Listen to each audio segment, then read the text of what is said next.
in the state of Minnesota. I don't know where you guys are listening from. I hope it's warmer because if you could please send the cold back up here. Let's get this thing started. I'm so excited that we are here today talking about this and really listening to these issues that are coming sound forth. Let's get into some stuff and let's talk about the issues that are happening. So, um, the Department of Human Services proposed a bill that would reduce disability waivers by 2%. Now, there's 628,000 people with disabilities in the state of Minnesota, and that's wavering a lot of money. Governor Walz is proposer of this would spend down on this, spend down on worthless waste. Let's talk about that. We have a $21 billion budget for the Department of Human Services, and like I said back in my previous episode, I would encourage you to go look at that episode and stuff. There was a $4,000 expenditure for the Council of Disability. What are they going to do with disability people? What are they going to do? Well, I could tell you what they could do. They could raise that money up. Governor Walz's ideal after his vice president run has put a shame on definitely the Minnesota people and the Americans who vote for this person who think he's doing a wonderful job. I was at a live recently and I never heard so much praise for Governor Walz. And I explained to him, have you lived in the state of Minnesota? You don't know what's going on. You are from a different state. You don't live in the state of Minnesota. What you hear is what the news teaches you or preaches to you. The mainstream media, as we all know what the mainstream media is, people. We know what the mainstream media is and stuff.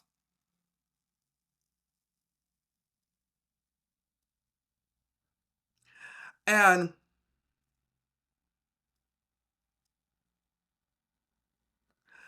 how it really breaks out that this is our ideal of what is going on, but we talk about so much. We're going to get special guests on here, and we are going to talk about what we have seen about through this election, and we're going to talk about this election and what this election has brought to the American people and why Minnesota is turning more red than ever. Minnesota's efforts of turning red has brought into an effort of people seeing the corruption of the state of Minnesota and its corruption by its people. May I not say more? Minnesota turning red is people waking up, correct? We are not going to sit here and allow Minnesotans to suffer because we have a governor who's not taking care of his people and who's willing to fill his own pocket. Let me repeat that again. Willing to fill his own pocket. The governor of Minnesota, as people do praise this governor, but are not willing to look up how he's destroying Minnesota day by day by his reckless bills. We had Democrats who did not show up for about 3 weeks and thinking, okay, everything is back to normal and stuff. No, you didn't show up for 3 weeks, but then when February 6th comes around, there's an executive order that all government employees must be back, and if you're not, you are fired. We should not be paying your salary. Okay? You told the American people that I'm not going to show up to work in the state of Minnesota. You showed the Minnesota people, you showed the Minnesota people, I'm not going to show up to work. Well, guess who showed up at work? The Republicans showed up to work. They did their job. I'm glad that you took it to the Supreme Court. The Minnesota Supreme Court. You looked more like an idiot than more than ever. You wanted the Supreme Court to reconcile with you because you didn't like how the Republicans were doing their job. But the Republicans did not show up when they lost the House. You lost the House because you put somebody in there who cheated. That is how you lost the House. There should be no special election for your cheating because you cheated. That is called cheating. I'm sorry. Cheaters do not deserve a reward. You lost this idea. You lost the House. Accept the loss and go to work. It's like me going to the Capitol every day and working. Doing the stuff that I need to make sure that disability people's voices are being heard. There's some days that I cannot make it because I don't feel good, but it does not stop me for not skipping for 3.5 weeks, Democrats. Doesn't mean that you have to go home and play on your video games or watch TV while you don't go to work. And let's not forget what else you guys did. Had an illegal judge swear you guys in at the Minnesota Historical Center. That's not right at all. I don't understand what makes sure that this is okay for you to do this and you to get going and understand, oh, I am now going to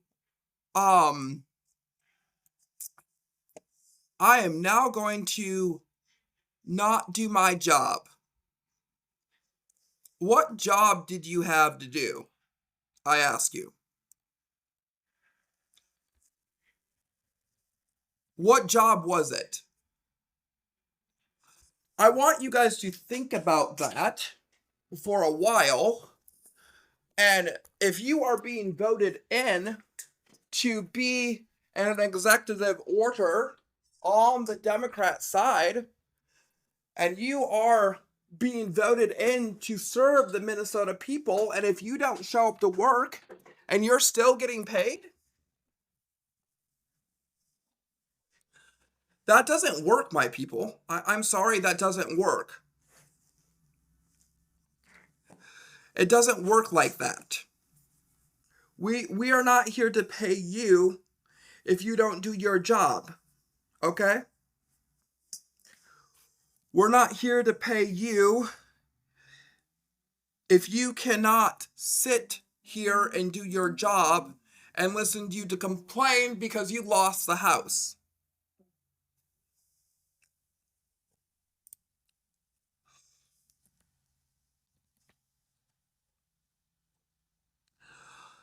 It's tiring for me enough to hear this idea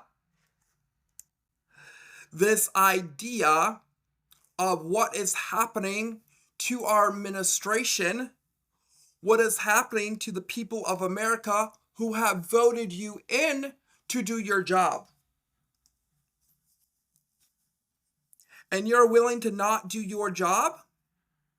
That tells me that being carefree and doing this doesn't set up an idea, doesn't set up a problem. It only sets up for you to not win re-election in 2026. The Republicans will have the House forward and coming on because young Republicans like myself will be coming up and saying enough is enough. We're sick and tired of this crap that you guys have done to us. What else are we seeing? And what else are we hearing? One of the committees that I sat on was taxes, and somebody decided to make an example of, well, there's a Gucci cradle, and that's $66,000, and that is not the point. We're trying to put exemptions for people who are buying baby clothes and stuff because it is expensive to raise a baby. And you're bringing up this nonsense.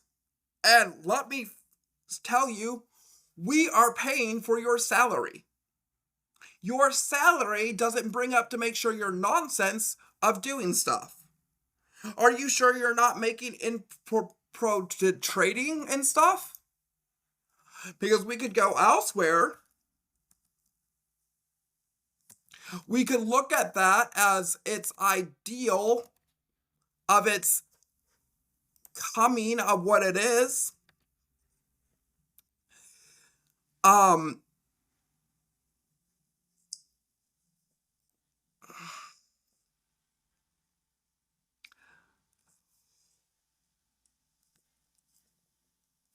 What we're looking at is people not wanting to work for the American people and the state of Minnesota, or at all.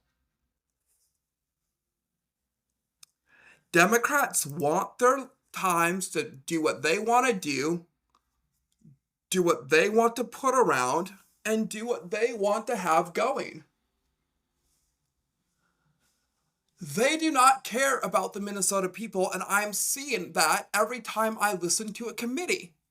Democrats are questioning the Republicans and asking, what are you here for? No, the opposite would be, what are you doing here now?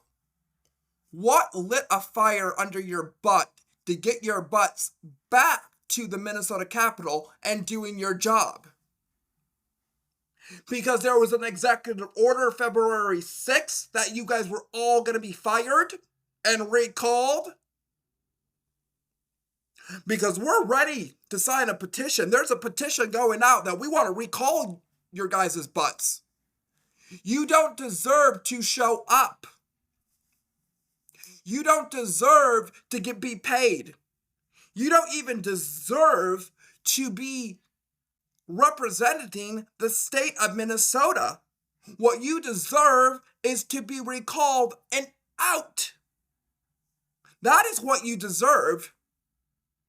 I'm glad that we're giving you a second chance. There should be no second chance. When you don't show up for work for 3 weeks, you should be automatically fired. That should be a law in the state of Minnesota.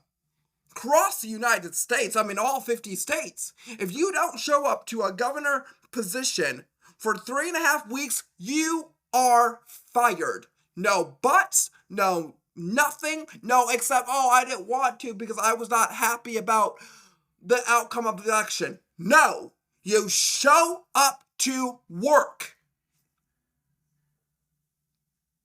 That is your job. You show up to work. Other people are working 48 hours a day. We can get into the Department of Human Services. We can get into what they're doing. Should we, Minnesota? Should we get into the Department of Human Services? Because I've dealt with the Department of Human Services. They're overreaching power, thinking that they are guardians and parents and they can do anything with a vulnerable adult who has an intellectual disability. That's going to be another podcast. We're going to get into that. We're going to talk about that. We're going to dive down the corruption of the deep state of the Department of Human Services of Minnesota. That's going to be a great podcast. I'm going to have people having their eyes wide open because I will get into the details that those people are evil. They are evil. And if you're not waking up and seeing that they are evil, I can't wait to tell you.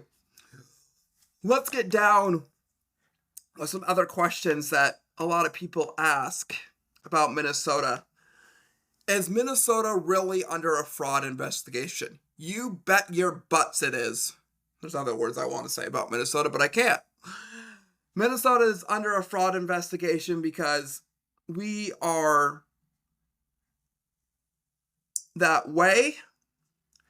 We considered that way. We are so fraudless for that day. Um, I don't know what else to say. Let's keep going, people.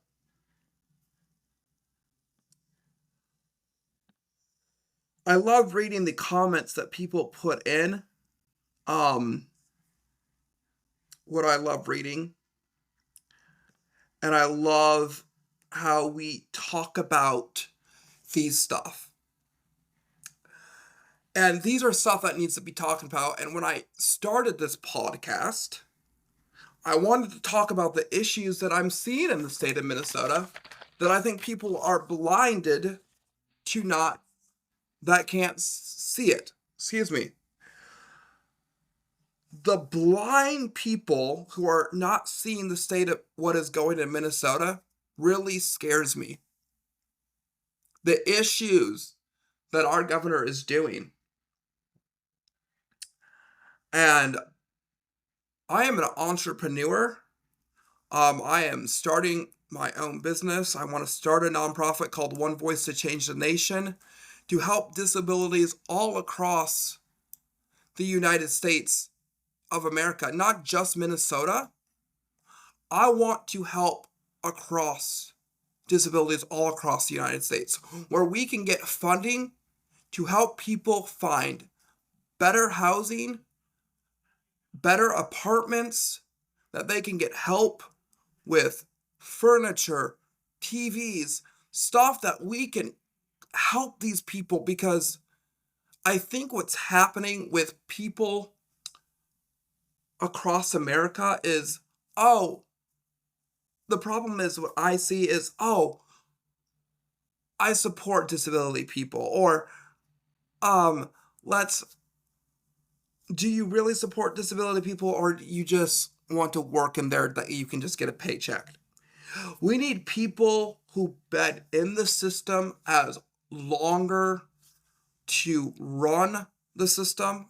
I would like to run for Congress in the state of Minnesota in 2026, be the Minnesota House of Representatives, because somebody who has a disability and seeing the stuff that the Department of Human Services does really sickens me. Really does. It sickens me to the point that I do not like Minnesota. I would rather move out as fast as I could. After my hospital stay and I saw the corruption of the Department of Human Services, I saw the corruption of Scott County, I saw the corruption of my former guardian, and who those people are and who they work for, tells me that those people are only there for their paychecks. They don't care about families. They don't care about me. They never cared about me. But the funny thing is, ladies and gentlemen, they nodded when that judge said at that guardianship hearing I was in, when I was getting a new guardian that I really like, but I hopefully I will find a guardian that somebody's going to work for me and somebody that I know and I trust, not somebody that is just a random stranger. Now, I can get into some stuff about that, how I disagree with my parents on the stuff that they did. They could have done better. Yes, my parents could have done better. You're probably asking me why my parents have done better. I can discuss that. Yeah, let me discuss that. Why my parents can better. If you dedicate to yourself to adopt a child, and you say, oh, guardianship is not working. I knew my mother's guardianship was not working. It was so controlling. It was so controlling, I couldn't believe it. Like, it was like, nope, you're not doing this, you're doing this. No, you're not doing this. No, you can't drive, you have to wait a year. You have to do this. It was just like, my disability was such a failure in their eyes. I'm not kidding. This is what it was feeling like. They're not going to see it like that, but it's what it was, okay? These are really major stuff. Oh, I was really showing advancement. Oh, I can drive. No! My grandfather was teaching me how to drive. No! Stop! Stop! Can't do this. My parents were stopping me for being successful. That was the problem with them. They could not handle that I'm being successful. I'm growing up.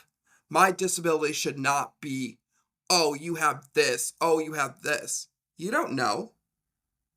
You only read a book that tells you, oh, you can't do this, oh, you study this, oh, you can't do that. You didn't come to me and say, let's try this out. Let's go to a field and let's try this. Let's go to a parking lot and try your reflexes about driving instead of reading a book. That was the problem with my parents. And that's what I saw.